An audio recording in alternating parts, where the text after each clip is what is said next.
Good evening, all. Ira Epstein with your SPDR ETF stock market wrap-up, and this wrap-up is for Wednesday, the 10th of September, 2025. All right, today was all about Oracle. At one point, Oracle got up 43% on the day. It finished about 35% higher on the day. But what it's really done is it's brought into focus how many more AI companies are going to go like that, because you really didn't have the earnings or the revenue to drive it up 35%. It's the forward guidance that did it, and there's a lot of flaws with that. One of the things is, will people get the money to keep this going? That's the big question. Will this prove that it's a real money earner? That's another question. Do I think both of those things can happen? I do. Do I think this is cutting edge and the next thing, quote unquote? I do. So you have to decide how do you play that, but you have to do it all in one day. You don't. So you've got to rearrange your thinking and think where you're going. Now, today we did have the PPI number. It came in light, down a tenth. That's not what the market was looking for. Tomorrow we're going to have more important parts because we get the other inflation leg. We're certainly going to get the jobless claims. They're looking for the number of 235,000, a little bit less than the last week. But here's what we're looking at now. CPI, they're looking for it to be up 0.3 month over month. That compares to the prior months up 0.2. They're looking at it on monthly terms, up 0.3 in August compared to the 0.3 in July. And on an annualized terms, they're looking for it up 2.9% from the year ago month, with the core year over year figure going to be up 3.1%. Now, none of these numbers are at the Fed, 2% inflation. You do understand that. It's the rise of inflation that the Fed doesn't care about right now because it's looking at labor and it's got its hands full. It is saying that the numbers that they were holding their interest rates up on aren't there. Labor is much weaker than they thought, and inflation is more timid than they thought tariffs would bring. It gives you the cut. The argument is it a 25 or a 50 basis point cut? That's what's now in focus, not is it 25 points. That's how I'm approaching it. DIA natural gas storage comes out at 9:30. They're looking for 70 billion cubic feet. That's more than the 36 that they had a year ago, weak in the average of 56. That's still a bit bearish. And the Treasury is going to update their August federal budget deficit, and that's going to come out at 1 o'clock. All right. So let's take a look, if we could, at the chart action and see where we're at. I'll start right here. A mixed bag in the stock. Some up, some down, not going too much one way or the other. Netflix, it did get up to a new high on this particular level of $12.67, then dropped back from that high $20 and finishing down 15 on the day. Apple. Well, this is what people are saying about Apple, all right? They're looking at the phone, and many people are going, I think I'll wait for the 18. I know the next big thing is the ultra-thin phone. I get it. The colors are neat. But is it worth spending $1,100, $1,200 on a phone? And that is what you're getting right now. We'll see if that lasts. Home Depot down a little bit. But why? Interest rates are falling, not going up. You're 404 in a fraction now in the 10-year note. Uranium's still getting bids. And it should, because anything in rare earths is in play, especially with the smartness that President Trump did today when he threw back to Europe and said to the EU, hey, whatever you guys want to do about Russian sanctions on oil, ships, whatever it is, we'll go along with. You decide what it is. You want to know why? He doesn't want to fight with China over rare earths. If everybody else is going with it, he'll have no choice. He's not the bad guy at this point. Very smart. By the way, I'm so sorry to hear about Charlie Kirk dying. Another killer out there that takes a young guy, 31 years old, and takes him away. My heart goes out to the family. Gold market, silver market, copper market, all trying to hold on to rallies. So when we look at Freeport, a consolidation day. You were down yesterday. You consolidated the break. You haven't turned the corner on that yet. The pattern is still a higher high and a lower low.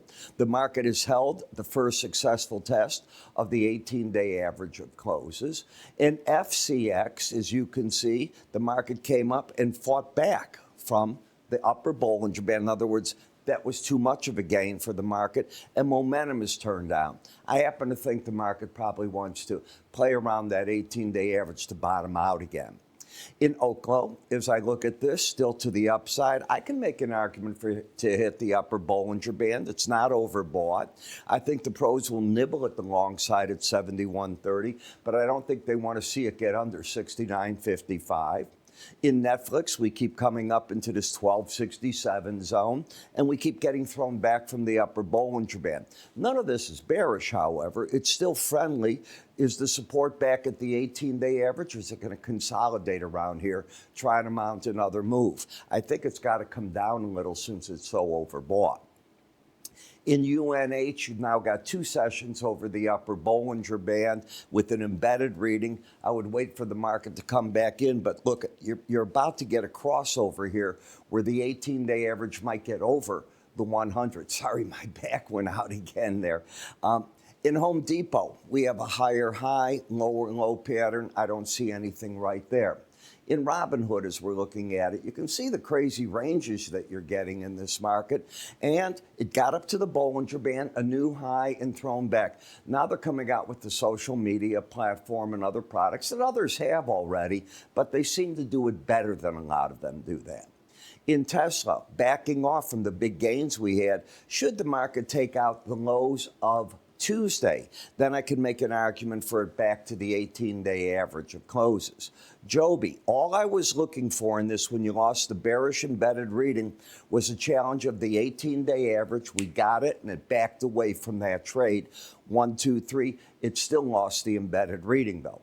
In XLF, you've got a market that is trying to move down with the financial sector right here. On the industrial sector, every time we get to this 18-day average of closes, the line in the red, the market just stalls out. One of these times it'll come to life, but the pros are getting rewarded so far. I think they're selling the market on each rally, buying it back at the Bollinger Band, but if you get over 250, 208, which isn't far from here, 72 cents away. If it gets over that, that could be where the market changes gears. In XLE, just a higher high pattern, a lower low, no real trend at work.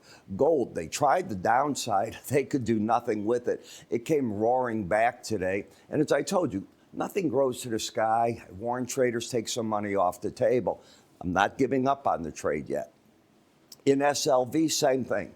As long as you have embedded trade, I'm bullish. Copper, I'm bullish still. How could you not be? There's shortages of copper everywhere that you look. BND, well, if the Fed's going to embark on rate cutting, away you go to the upside here. The dollar, however, is fighting a battle at the 18-day average, just spinning its wheels as I thought it would in my last dollar report. It has gone nowhere since I wrote that report, and that's what I thought could happen for a while. But I think we're going to come away from that story and soon know what the dollar is going to do. In FXE, you had your attempt at the upper band. You're pulling back. The question is, can this break out to the upside as the dollar sits down? That's going to be the big question. You know, for those of you that use a service called TradingView, are you aware that we make my whole suite of indicators available to you? All you need to do is go to our website, IraEpstein.com. At the top right, Client Resources. Go in there, and that's where you sign up for it. You'll get the moving averages. You're going to get my daily numbers, access to that, by the way. That's something new we're putting with this. The window envelopes where you put them in on everything. The slow stochastics as I plot them, not the way you do it. It'll have my formulas built in with the swing line formula. Everything will look just like that. And it ties together with all my courses, and it takes up little space on your trading view. So if you're interested in this, how do you do it? You go to IraEpstein.com, and you go to Client Resources, top right. You'll see the pull-down menu. You give it a click, and away you go, IraEpstein.com, or you can click up here, and that'll take you right to where you have to be. I'm Ira. Have a great trading day.